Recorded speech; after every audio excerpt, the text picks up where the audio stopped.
Hi guys, welcome back to my channel. Secunderabad నుండి అన్నవరంకి start అయిపోయాము.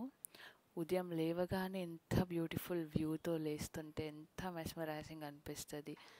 ఈ Godavari side like that makes us feel so happy కదా. ఇక్కడ Annavaram railway station వస్తున్నాం కానీ ఇంకా బయట బ్రిడ్జ్ దిగిన వెంటనే బస్సెస్ అయితే మనకు ఉదయం రెడీగా ఉన్నాయి. ఒక్కరికి 20 రూపీస్ బస్సులో. తర్వాత ఆటోస్ కూడా ఉన్నాయి. ఆటో అయితే ఒక్కరికి 50 రూపీస్.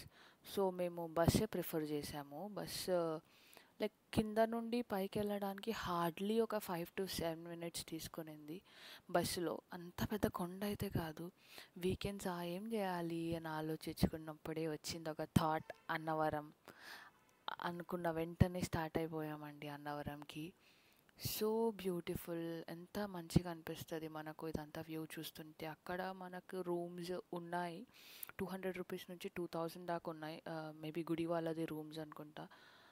చెక్ చేసుకోండి మీ మీ ఆప్షన్కి తగినట్టు.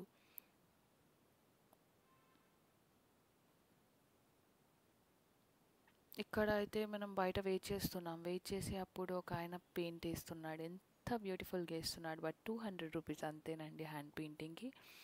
అక్కడ మీరు సత్యనారాయణ పూజ చేపియాలనుకుంటే 300 నుంచి 2000 దాకా ఉన్నాయి. 300కి అయితే గుడి బయట మన క్యూ ఉంటుంది. 500 సారీ 1000 రూపీస్ ఉంది. 1000 అంటే గుడికి కొంచెం దగ్గరలోనే ఉంటుంది. 1500 2000 అంటే గుడి లోపల మనకు గర్భగుడి ఏముంటుంది దానికి కొంచెం ఇటు సైడే ఉంటుంది. అన్నవరంకి మీరు వెళ్ళే అప్పుడు అక్కడ ఒక్కటే ఒక క్యాంటీన్ ఉంది. ఆ క్యాంటీన్లో ఫుడ్ అస్సలు బాగోదు. Please make sure me food options అయితే ఏముందో బాక్స్ తీసుకెళ్ళడము, లేకపోతే ఆల్టర్నేట్ ఆప్షన్స్ చెక్ చేసుకోండి. ప్రసాదం అయితే ఓకే, మనం వెళ్ళలేదు కాబట్టి నాకు అంత ఎగ్జాక్ట్ ఐడియా లేదు. అన్నవరం ప్రసాదానికి వస్తే ఓ మై గాడ్, అస్సలు కిరాకుంటుంది ప్రసాదం మాత్రం. నిజంగా ఆ ప్రసాదం తింటుంటే అట్లే నోట్లో నీళ్ళు ఊరిపోతున్నాయి. అలాగే అన్నవరం నైట్ టైమ్స్ టెంపుల్ చుట్టుపక్కల చూస్తున్నారా ఎంత బ్యూటిఫుల్గా ఉందో అసలు. ఇదే అండి short and sweet Annavaram temple. See you in my next vlog. Bye.